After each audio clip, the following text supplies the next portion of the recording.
রাধে রাধে বন্ধুরা, কেমন আছো সবাই? আশা করি সকলেই ভালো আছো। তো আজ আমি একটি খুব উপকারী জিনিস নিয়ে চলে এসেছি রান্না নিয়ে। এই যে দেখতে পাচ্ছেন ডুমুরটা আমি প্রথমে নুন আর হলুদ দিয়ে সিদ্ধ করে নিয়েছি। ডুমুরের খুবই উপকারী আছে, যারা এর উপকারিতা জানে তারা একে দেখলেই নিয়ে নেয়।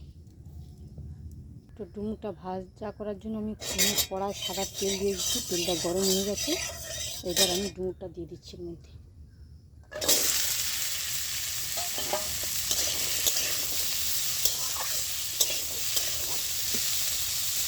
পাশে ডুমুরটা ওইদিকে ভাজা হতে থাক, আমি একটু পেঁয়াজ বেটে নিচ্ছি। ভাজাটা আমার রেডি হয়ে গেছে, আমি নামিয়ে নিচ্ছি। তো ডুমুর ভাজাটা আমি নামিয়ে নিচ্ছি, ওই গরম ভাতের সঙ্গে পরিবেশন করব। তো আপনারাও এরকম বানিয়ে খেয়ে দেখবেন, আর কেমন লাগে আমাকে অবশ্যই কমেন্ট করে জানাবেন।